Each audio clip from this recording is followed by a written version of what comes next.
అందరికీ నమస్కారం. Welcome to Bharati TV. పింఛన్ల పేరుతో జగన్ మోసం, చివరికి అవ్వ తాతలను కూడా వదలట్లేదుగా. ఏపీ పాలిటిక్స్ సమ్మర్ హీట్ ని మించి వేడెక్కిస్తున్నాయి. ఏ చిన్న అవకాశం దొరికినా రాజకీయ లబ్ధి పొందేందుకు పార్టీలన్నీ తహతహలాడుతున్నాయి. ప్రస్తుత రాజకీయం అంతా పెన్షన్ల చుట్టూనే తిరుగుతుంది. ఎన్నికల కమిషన్ వాలంటీర్ల సేవలకు బ్రేక్ వేయడంతో రాజకీయ రంగు పులుముకుంది. కూటమి పార్టీల కారణంగానే పెన్షన్లు ఆలస్యమవుతున్నాయని వైసీపీ, నిధులే లేనప్పుడు పెన్షన్లు ఎలా వేస్తారని విపక్షాలు రివర్స్ అటాక్ చేస్తున్నాయి. ప్రతి నెల 1వ తేదీన పింఛను అందజేస్తామని చెబుతూ వస్తున్న ప్రభుత్వం గత కొద్ది కాలంగా పింఛన్ల పంపిణీలో పిల్లి మొగలు వేస్తోంది. ఖజానా మొత్తాన్ని ఖాళీ చేసిన ప్రభుత్వం పింఛను పంపిణీకి నిధులు దొరక్క రకరకాల కారణాలు చెబుతూ ప్రతి నెల పింఛన్ల పంపిణీ చేయకుండా తప్పుకుంటూ వస్తుంది. కొత్త ఏడాది తొలి రోజైన జనవరి 1వ తేదీని కూడా పింఛనుదారులకు ఇదే అనుభవం ఎదురైంది. ఫిబ్రవరి నెలలోనూ ఇదే పరిస్థితి కాగా ఈ నెలలో కూడా పింఛను పంపిణీ వాయిదా వేసింది. నిధులు లేవన్న వాస్తవాన్ని మరుగుపరిచి ఎన్నికల కమిషన్ పైన, ప్రతిపక్షాల పైన నెపం మోపేందుకు ప్రయత్నిస్తోంది. వైసీపీ ప్రభుత్వానికి తమ వైఫల్యాన్ని కప్పిపుచ్చి ప్రతిపక్షాలపై ఎదురుదాడి చేయటం కొత్తేమీ కాదు. ఎన్నికల వేళ కూడా ఇదే వైఖరితో పింఛను పథకాన్ని వాడుకుంటుంది. చివరకు ఎన్నికల కమిషన్ కూడా ఈ విషయంలో తప్పుపట్టేందుకు వెనుకాడటం లేదు వైఎస్ఆర్ కాంగ్రెస్ పార్టీ. ఇంటికొచ్చే పింఛన్లను ఇవ్వనీయకుండా అడ్డుకున్నారంటూ ఆ పార్టీ ఎడాపెడా దుష్ప్రచారానికి దిగింది. నిజానికి నిధులు లేక పింఛను పంపిణీ ఆటంకం ఏర్పడగా సకాలంలో ఇవ్వకపోవటానికి కారణం ప్రతిపక్షాలే అని ఎదురుదాడి చేసేందుకు ప్రభుత్వం వెనకాడటం లేదు.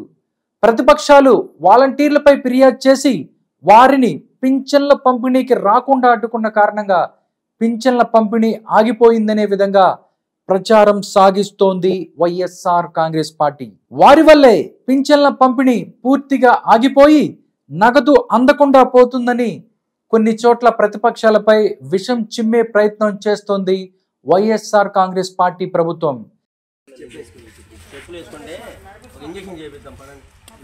ఎన్నికల కమిషన్ ప్రభుత్వ ఉద్యోగులతో పంపిణీ చేయించాలని చెప్పిన విషయాన్ని మరుగున పెట్టి లబ్ధిదారులను వంచేందుకు ప్రయత్నిస్తున్నారు వైఎస్ఆర్ కాంగ్రెస్ పార్టీ వారు. లబ్ధిదారులను ఆందోళనకు గురి చేయడం ద్వారా ప్రతిపక్షాల పట్ల వారిలో వ్యతిరేకతను తీసుకురావచ్చని అధికార పక్ష నేతలు భావిస్తున్నారు. దానికి సంబంధించే రీసెంట్ గా ఈ రోజు ఎవరైతే వైఎస్ఆర్ కాంగ్రెస్ పార్టీకి చెందిన పేర్ని నాని ఉన్నారో ఆయన యొక్క ఏదైతే వాయిస్ కూడా సోషల్ మీడియాలో వస్తుంది. దాన్నంతా చూసిన తర్వాత ఎవరైతే ఉన్నారో వాళ్ళందరూ చూసి అవాక్ అవుతున్న పరిస్థితి. అందుకోసం పింఛన్ల పంపిణీని సచివాలయాలకు పరిమితం చేశారు. సచివాలయ ఉద్యోగుల ద్వారా డోర్ డెలివరీ చేయకుండా పింఛన్దారులనే సచివాలయాలకు రప్పించి అక్కడ ఇచ్చేందుకు ఏర్పాటు చేశారు. తద్వారా అక్కడ పడిగాపులు పడే లబ్ధిదారుల్లో ప్రతిపక్షాల పట్ల వ్యతిరేక భావం కలిగించేలా చేయాలని చూస్తున్నారని ప్రతిపక్ష పార్టీలు ఆరోపిస్తున్నాయి. నిధులు లేక పంపిణీ ఆగిందన్న విషయం గ్రహించిన లబ్ధిదారులు వాలంటీర్లతో చేయిస్తున్న ప్రచారాన్ని పట్టించుకోవటం లేదు. బ్యాంకులకు సెలవంటూ బుకాయింపులు. మార్చి 31తో ఆర్థిక సంవత్సరం ముగిసి ఏప్రిల్ 1 నుంచి కొత్త ఆర్థిక సంవత్సరం మొదలవుతుంది. బ్యాంకు లావాదేవీల ముగింపు కారణంగా సకాలంలో పింఛన్లు ఇవ్వలేకపోతున్నామని అధికారులు చెప్తున్నారు. ఇందులో వాస్తవం లేదని తెలుస్తుంది.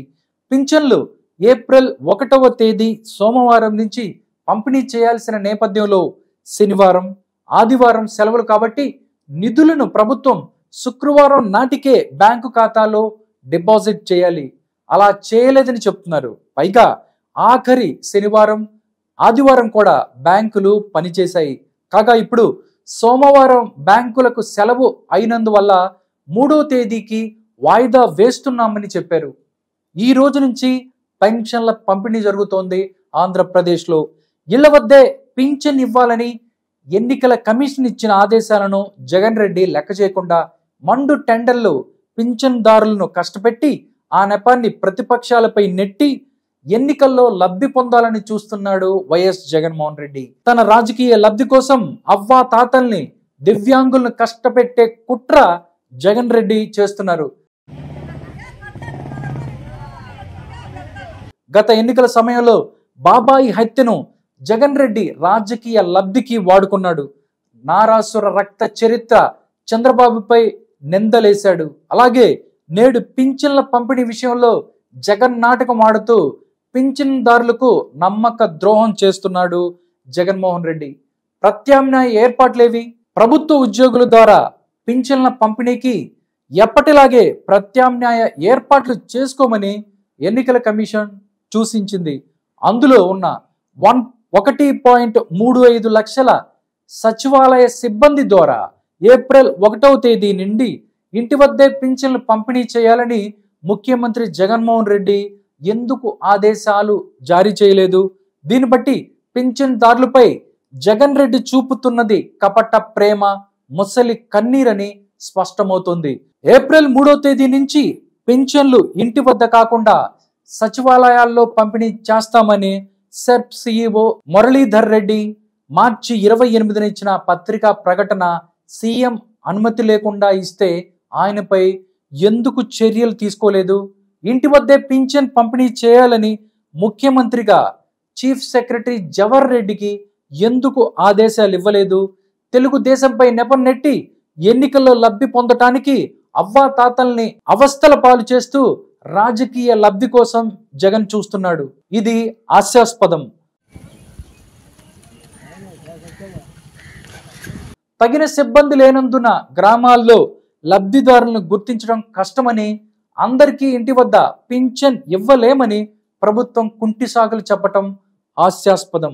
1.35 లక్షల మంది సచివాలయ సిబ్బంది, మరోవైపు రెవెన్యూ సర్చ్, మెప్మా, పంచాయతీ రాజ్ సిబ్బంది కూడా ఉన్నారు. వీరందరి సహకారంతో ఒక్క రోజులోనే అందరికీ పింఛన్ అందించే వెసులుబాటు ఉంది. అయినా కానీ జగన్మోహన్ రెడ్డి ప్రభుత్వం కుంటి సాకులు చెప్పడం వెనుక రాజకీయ కుట్ర తప్ప మరేమీ లేదని స్పష్టమవుతుంది. ఇది కేవలం రాజకీయ కుట్ర అని అందరూ తెలుసుకోవాలి. దివ్యాంగులు, వృద్ధులు, రోగులకు మాత్రమే ఇళ్ల వద్ద పింఛన్లు ఇస్తామని, మిగిలిన వారికి సచివాలయాల వద్ద ఇస్తామని సర్క్యులర్ ఇవ్వటం దుర్మార్గం. పింఛన్ల పంపిణీ విషయంలో ముఖ్యమంత్రి కుట్రలకు, నాటకాలకు తెరదించి ఇప్పటికైనా తన నీచ రాజకీయాలను మానుకొని ప్రతిపక్ష పార్టీలపై నెపం పెట్టకుండా పింఛన్ల పంపిణీ ఇళ్ల వద్దకే వెళ్లి చేయాలని ప్రజలు కోరుతున్నారు. ఎన్నికలు సమీపిస్తున్న వేళ జగన్ ప్రభుత్వం ఇలాంటి నీచ రాజకీయాలకు ముందుకు వెళుతోంది. ఇక మరి రాబోయే రోజుల్లో ఎన్నికల పేరుతో జగన్మోహన్ రెడ్డి ప్రభుత్వం ప్రజలను ఇంకెన్ని రకాలుగా ఇబ్బందులు పెడతారో వేచి చూడాలి.